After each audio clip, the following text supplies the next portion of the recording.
નમસ્કાર વિદ્યાર્થી મિત્રો, હું અભય સર આપણી યુટ્યુબ ચેનલ બાપુનું ગણિતની અંદર હાર્દિક સ્વાગત કરું છું. મિત્રો, આ વિડીયોની અંદર આપણે છે એ ધોરણ 9 ની અસાઇનમેન્ટ, જેની અંદર આપણે છે ગણિતનું ચેપ્ટર નંબર 1 વિભાગ બી ના દાખલા છે શીખવાના છે. ચલો સ્ટાર્ટ કરીએ આપણે ચેપ્ટર નંબર 1 થી, જેની અંદર પહેલો દાખલો આપણને આપેલો છે કે 2/7 અને 3/4 વચ્ચેની ચાર સમય સંખ્યા છે શોધવાની છે. બરાબર છે. જ્યારે તમને કોઈ પણ બે સંખ્યા વચ્ચેની સમય સંખ્યા પૂછી હોય ત્યારે પહેલું કામ આપણે શું કરવાનું, તો કેટલી પૂછી છે તો કે 4, તો n બરાબર 4 લઈ લેવાનું. બંને બાજુ +1 કરવાના. શું કરવાનું? +1 બરાબર કેટલા થઈ જાય? 5. સમજાય છે? ઓકે. ચાલો હવે શું કરવાનું, તો કે પહેલી સંખ્યા આપી છે 2/4, બીજી સંખ્યા આપી છે 3/4. બેયના છેદ સરખા છે તો કે નહીં? તો પહેલું કામ શું કરવાનું? બેયના છેદ સરખા કરવાના. ચલો બેયના છેદ સરખા કરવા હોય તો વિચારો તો 7 ને કેટલા વડે ગુણવા પડે અને 4 ને કેટલા વડે ગુણીએ જેથી બે છેદ સરખા થઈ જાય. તો એક તો બે એકબીજાની સંખ્યા સાથે ગુણી નાખો, એટલે કે જો આને 4 વડે ગુણી નાખો અને 7 વડે ગુણી નાખો, 7 ચોક 28, 4 સદા 28, છેદ થઈ ગયા સરખા. ઓકે. ઉપર અંશમાં કેટલા છે તો કે 2, એને ગુણ્યા કેટલા કરવાના? 4. અહીં ગુણ્યા કેટલા છે? સોરી 3, એને ગુણ્યા કેટલા કરી દેવાના? 7. તો 4 દુ 8, 7 ચોક 28, 7 તેરી 21, 7 ચોક 28. હવે તમે જોવો તો 8 અને 21 ની વચ્ચે ઘણી બધી સંખ્યાઓ મળે, એમાંથી આપણે કેટલી લખવાની? માત્ર ને માત્ર 4. ચાલો 8 2/7 અને 3/4 વચ્ચેની સમય સંખ્યા. ચલો 8 પછી કેટલા આવશે? 9, તો 9/28 લખો. 9 પછી કેટલા આવે? 10, 10/28 કરો. 10 પછી કેટલા આવે તો કે 11, 11/28. પછી કેટલા આવશે? 12/28. સમજાય છે? હવે તમે આમાં જોવો તો આના છેદ નો આના છેદ ઉડાડો એટલે 5 દુ 10, 14 દુ 28. આના છેદ ઉડાડો કેટલા આવશે? બોલો. 4 તેરી 12, 4 સત્તા 28. તો આપણી ચાર સમય સંખ્યા થઈ ગઈ. 9/28, 5/4, 11/28 ને 7/3. બરાબર છે. ચલો આવો નવો દાખલો આપણને 2 નંબરની અંદર આપેલો. જો એની અંદર બીજા દાખલામાં શું કીધું છે? 3/5, 7/8 વચ્ચેની ચાર સમય સંખ્યાઓ લખો. બરાબર છે. ચલો આમાં કેટલી પૂછી છે? 4. ચલો n બરાબર 4 પ્લસ 2 એક બાજુ કરવાનું, એટલે કે બે બાજુ +1 કરો એટલે 4 + 1 બરાબર 5 થઈ ગયું. ચલો બેના છેદ સરખા છે તો કે નહીં? તો પહેલા આપણે શું કરશું? બેના છેદ છે એ સરખા કરશું. ચાલો અહીંયા 5 ગુણ્યા કઈક કર, સોરી 5 ગુણ્યા એક સંખ્યા લેવાની છે અને અહીંયા 8 ગુણ્યા એક સંખ્યા લેવાની, જેનાથી બે છેદ કેવા થાય? સરખા. એટલે કે 8 ના ઘડિયામાં અને 5 ના ઘડિયામાં આવતી એવી એક સંખ્યા લેવાની. તો કઈ સંખ્યા આવે તો કે 40 આવે, એટલે કે લસા થાય. આને ગુણ્યા કરી દો 8, તો અંશમાં છે 3, એને ગુણ્યા કેટલા કરી દેવાના? 8. ઉપર અહીંયા 7 છે, એને ગુણ્યા 8, 8 ગુણ્યા કેટલા કરશું? 5. 7 ગુણ્યા કેટલા કરશું? 5. 8 તેરી 24, 5 18 40, 7 પંચા 35, 8 પંચા 40. તો બેના છેદ સરખા છે તો કે હા. અહીંયા 24 છે ને કેટલા છે? 35. એની વચ્ચે ઘણી બધી સંખ્યા મળશે. એટલે આપણે કેટલી જોઈએ છે? 4. તો લખવાનું વાક્ય કે 3/5 અને 7/8 વચ્ચેની સમય સંખ્યા. ચલો 24 પછી કેટલા આવશે? 25/40. 25 પછી 26/40, પછી 27/40, પછી 28/40. 4 જોઈએ છે, 4 મળી ગયું. તો છેદ ઉડતા એમાં ઉડાડીએ. ચલો આમાં 25 25 ને 5 × 40 એટલે પેલી સંખ્યા છે 5/8. આમાં 13 દુ 26, 20 દુ 40 એટલે જવાબ હશે 13/20. ચલો અહીંયા ઉડશે 9 13 નહીં ઉડે એટલે 27/40 એમને. ચલો અહીંયા કેટલા આવશે? 4 સત્તા 4 દાણ એટલે કેટલા આવશે? 7/10. તો આ જે 4 છે એ આપણને આ બે વચ્ચેની સમય સંખ્યાઓ મળી ગઈ. હવે મિત્રો પ્રશ્ન હતો કે આનું શું કરવાનું? તો જ્યારે છેદ સરખા હોય ત્યારે તમારે એને ગુણ્યા કેટલા કરવાના થશે? 5. બરાબર છે. પણ આપણને આની અંદર છે એક દાખલાની અંદર છેદ સરખા હોય એવો આપ્યો નતો, એટલે આનો ઉપયોગ કઈ થશે નહીં. બરાબર છે. સમજાણા બે દાખલા. બરાબર. ચલો હવે જોઈએ દાખલા નંબર 3. એની અંદર આપણને આપેલું છે કે સમય સંખ્યા 1/4 અને 4/5 ની વચ્ચે આપેલી 4 બિન અસમય સંખ્યા શોધો. ખાસ પ્રશ્નમાં જોજો, સમય સંખ્યા પૂછે, અસમય સંખ્યા પૂછે. જ્યારે અસમય સંખ્યા પૂછે એટલે તમને પેલી કઈ સંખ્યા કઈ આપી છે? 1/4. બીજી સંખ્યા કઈ આપી છે? 4/5. તો પેલા આને તમારે દશાંશમાં ફેરવી નાખવાનું. શેમાં ફેરવવાનું? દશાંશમાં. તો ચાલો જોઈએ. દશાંશમાં ફેરવો તો 1 ક્યાં આવશે? અંદર. 4 ક્યાં આવશે? 12. અહીંયા શું થશે?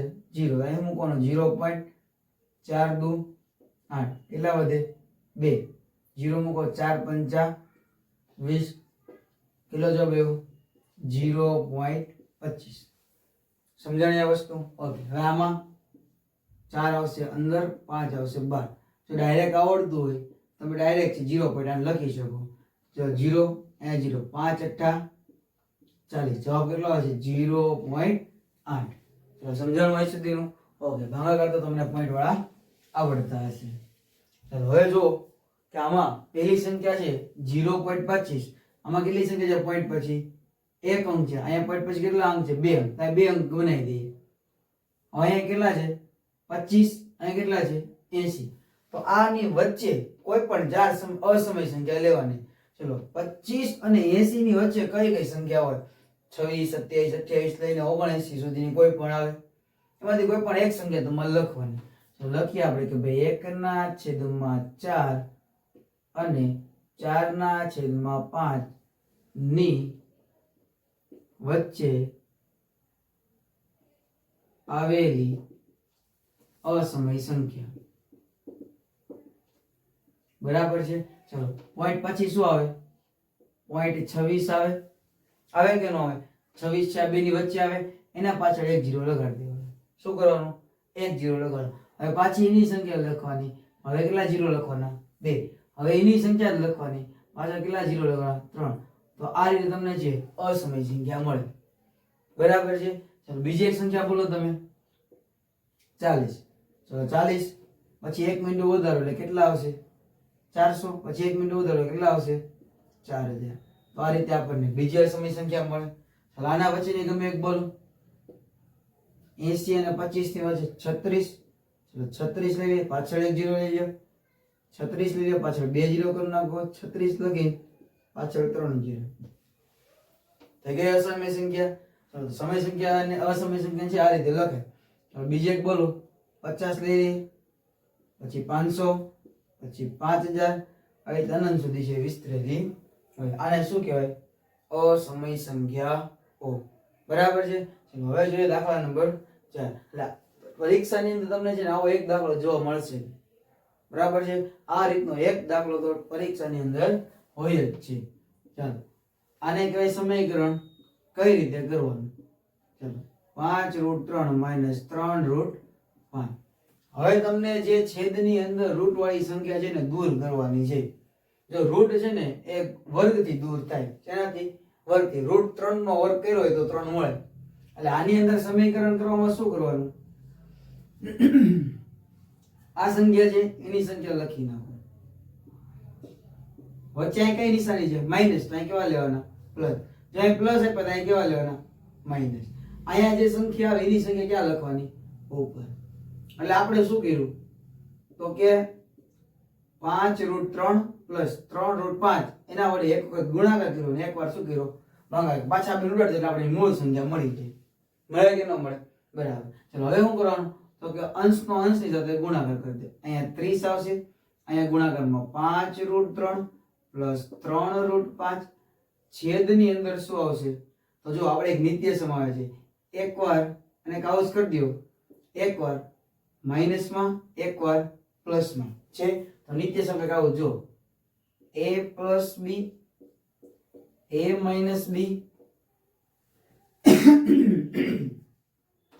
a નો વર્ગ - b નો વર્ગ. બરાબર છે. સમજાય છે? આ નિત્યસમ નો ઉપયોગ કરો. જો આ બે કાઉસ આપણી પાસે તૈયાર છે તો શું લખાય? a નો વર્ગ - b નો વર્ગ. a નો વર્ગ એટલે કોણ? 5√3 એનો વર્ગ માઇનસ બીજી સંખ્યા કઈ છે 3√5 એનો વર્ગ. ચલો અંશને એમ નામ લેવા દો 5√3 પ્લસ 3√5 છેદની અંદર જો જ્યારે તમને મિત્રો આ રીતેની સંખ્યા આપેલી એનો વર્ગ હોય એનો મતલબ આ બે સંખ્યા કેવી હોય તો કે ગુણાકારમાં હોય કે ન હોય. તો બંનેને તમારે શું કરવાનું સેપરેટ અલગ અલગ છે વર્ગ આપવાનો. એટલે પહેલા કોનો વર્ગ કરવાનો 5 નો, પછી કોનો કરવાનો √3 નો. 5 નો વર્ગ કેટલો થાય 25 ગુણ્યા √3 નો વર્ગ કેટલો થાય 3 25 તે 75. જો ડાયરેક્ટ આવડતો એટલે કરવાનો 5 નો વર્ગ 25 √3 નો વર્ગ 3 25 તેરી 75. એટલે પહેલાનો વર્ગ કેટલો થઈ ગયો 75 માઇનસ આપણે ડાયરેક્ટ ક્રિયામાં 3 નો વર્ગ 9 √5 નો વર્ગ 5 9 5 45 થઈ ગયું. ચલો નેક્સ્ટ 30 એમના √5 5√3 પ્લસ 3√5 કૌંસ પૂરો 5 માંથી 5 જાય 0 7 માંથી 4 જાય 3 આ 30 કેન્સલ વધે શું 5√3 પ્લસ 3√5 આવડો શું થઈ જાય જવાબ. સમજાણું મિત્રો? આ દાખલો છે આ રીતનો દાખલો આપણે પૂછાય છે જે 2 માર્કની અંદર આવશે. બરાબર છે. તો હવે જોઈએ નેક્સ્ટ દાખલો. દાખલા નંબર 5 જેની અંદર આપણે જેમ દાખલા નંબર 4 ગણ્યો હતો એવો ને એવો દાખલા નંબર 5 છે. ચાલો જોઈએ એની અંદર 6 - 4√2 છેદની અંદર 6 + 4√2. ચાલો કઈ સંખ્યા વડે આપણે હવે છે ગુણાકાર કરશું. છેદમાં છે એનો એક કૌંસ 6 4√2 અહીંયા પ્લસ એટલે કેવા આવશે માઈનસ. ચલો આનો કૌંસ ઉપર આવશે ચલો 6 - 4√2 થઈ ગયું. ચલો હવે શું કરશું તો કે અંશની સાથે ગુણાકાર છેદની સાથે ગુણાકાર. ચલો જો આ બે કૌંસ કેટલી વાર દેખાય તમને? બે કૌંસ સરખા છે કે નહીં? તો આને આમ લખી શકાય. જોવો તો 6 - 4√2 એનો વર્ગ થાય કે ન થાય? જો આની ઘાત 1 હોય આની ઘાત 1 આધાર શકો ઘાતનો શું થાય સરવાળો. એ નિયમને આધારે તમે વર્ગ લખી શકો. અથવા બે કૌંસ સરખા છે આ રીતે લખી શકાય વર્ગ હોય એમ. સરસ. ચલો આ નિત્યસમ યાદ હશે આપણે ચોથા દાખલાની અંદર ઉપયોગ કર્યો હતો a + b a - b. તો નિત્યસમ શું હતું a નો વર્ગ માઈનસ b નો વર્ગ. ચલો ઉપર છે આપણે વર્ગની રીતે વિસ્તરણ આપો. વર્ગની રીતે વિસ્તરણ એટલે શું થાય તો કે પહેલા પદનો વર્ગ -2 પહેલું પદ બીજું પદ પ્લસ બીજા પદનો વર્ગ. યાદ આવ્યો નિત્યસમ? ઓકે ચાલો છેદની અંદર શું થાય એ કયો 6 નો વર્ગ 36 માઈનસ હમણાં શીખાતા પહેલા કોનો વર્ગ કરવાનો 4 નો. 4 નો વર્ગ કેટલો થાય 16 અને √2 નો વર્ગ 2 16 દુ 32 થશે. ચાલો નેક્સ્ટ હવે જોઈએ 6 નો વર્ગ 36 માઈનસ હવે જો જે સંખ્યા દેખાય છે બધાને ગુણાકાર 6 ચોક 24 24 દુ 48 અને √2 છે ને એમને લેવા દેવાના છે. બરાબર. √2 નો ગુણાકાર કોની સાથે થાય નહીં એટલે √2 એમના. છેલ્લે જોવો તો 4 નો વર્ગ 16 √2 નો વર્ગ 2 16 ગુણ્યા 2 એટલે 32. હમણાં જ આપણે ગુણાકાર એનો વર્ગ કર્યો. ચાલો હવે છેદમાં શું આવશે બોલો 36 - 32 એટલે કેટલા થશે 4. બરાબર. ચલો હવે જો તો આ સંખ્યા અને આ સંખ્યા બેનો શું થશે સરવાળો કરો. સરવાળો 32 ને 36 2 ને 6 8 3 ને 3 68 અહીંયા આવશે 48√2 છેદમાં કેટલા દેખાય છે 4. ચાલો હવે જોવો તો બંનેમાંથી કોમન શું દેખાય છે તો તમે જો એક તો થાય 17 ચોક 68 અને બીજું થાય 12 ચોક 48. બેમાં કોમન શું દેખાણું 4 દેખાણો તો કોમન શું નીકળી જશે 4. આ 4 કોમન એટલે કેટલા વધે 17 ચોક 68 કેટલા 17 વધશે 12 ચોક 48 કેટલા આવશે -12√2 છેદમાં કેટલા છે 4. આ 4 કેન્સલ કરો વધે શું 17 - 12√2. આનું એ કાંઈ થાય નહીં. આના છેદે નો થાય બાદબાકી નો થાય કાંઈ નો થાય. એટલે આવડા ફાઇનલ જવાબ દે છે. સમજાણો દાખલો? તમે છે જો દાખલો ન સમજે તો ફરીથી વિડીયોને છે એ રિવર્સ કરીને ફરીથી છે સ્ટેપ સમજો. બરાબર છે ને? દાખલો સમજો ત્યારે અહીં ધ્યાન રાખવાનું છે, પછી વિડીયોને પોઝ કરીને છે દાખલો છે લખી નાખવાનો. ચલો હવે નેક્સ્ટ જોઈએ દાખલા નંબર 6. જો અહીંયા જે નિત્યસમનો ઉપયોગ કર્યો તો અહીંયા એ જ નિત્યસમનો આપણે અહીંયા ઉપયોગ કરશું. બરાબર છે? ચલો નિત્યસમ ઉપર લખી દઉં. ચાલો a પ્લસ b એનો વર્ગ તો શું થાય? a નો વર્ગ પ્લસ 2ab પ્લસ b નો વર્ગ. તો ખાસ નિત્યસમ યાદ રાખવાના જ છે. બરાબર છે? ઓકે. ચાલો આનો વર્ગ a નો વર્ગ એટલે આપણા માટે આ a થઈ ગયો, આપણા માટે કોણ થઈ ગયું? b. a નો વર્ગ એટલે 4√3 એનો વર્ગ. ચલો પછી કોણ આવશે? માઈનસ છે તો માઈનસ, અહીં પ્લસ ઓર માઈનસ કરી નાખી. માઈનસ છે તો માઈનસ. 2 નિયમ પ્રમાણે પેલું પદ એટલે 4√3 અને b એટલે 3√5 અને છેલ્લે પ્લસ જ આવશે હંમેશા 3√5 આખા કૌંસનો વર્ગ.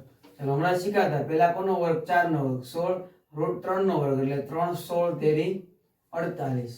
બરાબર છે? ચલો અહીં માઈનસ. પછી આપણે હમણાં વાત કરી હતી કે સંખ્યાનો ગુણાકાર 4 તેરી 12 12 * 2 = 24 અને રૂટ ની અંદર બે રૂટ વાળી સંખ્યા આવે એટલે બે નો શું થાય? ગુણાકાર છે તો ગુણાકાર કરવાનો. કેટલો થશે? 5 તેરી 15 એટલે રૂટ કેટલા આવશે? 15. ચલો અહીંયા પ્લસ પેલા 3 નો વર્ગ 9 √5 નો વર્ગ 5 9 × 5 = 45. ચાલો હવે તો કે આ 45 ને અને 48 નું શું થશે? સરવાળો થાય. ઓકે ચલો 5 ને 8 કેટલા થશે? બોલો. 8 ને 5 13. 13 નો તગડો 4 ને 4 8 ને 1 9 એટલે કેટલા આવશે? 93 આવશે. ચાલો -24√5. જો તો પેલા જેવી સંખ્યા થઈ ગઈ આપણે આના જેવું. જો પેલા એક અંક અને પછી માઈનસ ને રૂટ વાળી સંખ્યા બેની બાદબાકી થાય નહીં. તો સમજાય છે આ વસ્તુ? ચલો હવે જોઈએ દાખલા નંબર 8. જો તો દાખલા નંબર 7 ની અંદર શું કીધું છે? તો જ્યારે તમે જો ઘાત 625 ની ઘાત એની ઘાત ને એની ઘાત જ્યારે તમને આવું દેખાય ત્યારે તમારે શું પેલું કામ કરવાનું? તો કે જેટલી ઘાત છે એ બધી ઘાતનો તમારે શું કરી દેવાનો? ગુણાકાર કરી દેવાનો. જેટલી ઘાત આપી હોય બે એના ઉપર ઘાત આપી એટલે બધી ઘાતનો શું કરી દેવાનો? સરવાળો ગુણાકાર કરી દેવાનો. 625 છે એ કોનો વર્ગ છે? 25 નો વર્ગ છે. 25 નો વર્ગ છે અને એમ નામ રહેવા દો. ચલો આનો ગુણાકાર 2 × 4 છેદુડે માઈનસ પ્લસ થાય, અંશનો અંશ એટલે 1 × 1 2 × 4. જવાબ છે 1/4. હજી જો તમે આ 25 કોનો વર્ગ છે? 5 નો વર્ગ છે. હજી એની ઘાત પાછી શું થાય? 2. એની ઘાત પાછી શું છે? 1/4. ચલો અહીંયા શું થાય? 5 નો વર્ગની વર્ગ એટલે શું થાય? 5 ની 4 ઘાત આનો ગુણાકાર એટલે 1/4. 4 4 કેન્સલ એટલે વધે શું? 5 ની 1 ઘાત એટલે જવાબ શું આવે? 5. આનો દાખલો તમે બીજી રીતે પણ કરી શકો છો. શોર્ટ અને સરળ રીતે 625 એટલે 5 ની ઘાતમાં આવે. 5 ની કેટલી ઘાત કહેવાય? તો કે 4 ઘાત થાય. થાય કે ન થાય? 5 ને 4 વખત ગુણાકાર એટલે કેટલા આવશે? 625. આ ત્રણેયનો શું કરી દેવાનું? એની ઘાતની અંદર ગુણાકાર એટલે -1/2 ગુણ્યા -1/4 ગુણ્યા 2 2 × 4. ઉપર તમે જો કે 5 ની 4 ઘાત માઈનસ પ્લસ એટલે જવાબ તમારો પ્લસમાં આવશે. ઉપર 1 × 1 2 ગુણ્યા 4. હવે આ બેનો ગુણાકાર થાય એટલે શું થાય? 5 ની 4 ઘાત ગુણ્યા 1/4. આ 4 કેન્સલ એટલે 5 ની 1 ઘાત. જવાબ કેટલો આવશે? 5. બંનેની અંદર જવાબ સરખો જ આવે. બરાબર છે? આમાં એક સ્ટેપ વાઇઝ દેખો. આમાં ડાયરેક્ટ છે આપણે શું કરી નાખ્યું? 5 ની 4 એટલે 625. બરાબર છે? ચલો લખી નાખો દાખલો.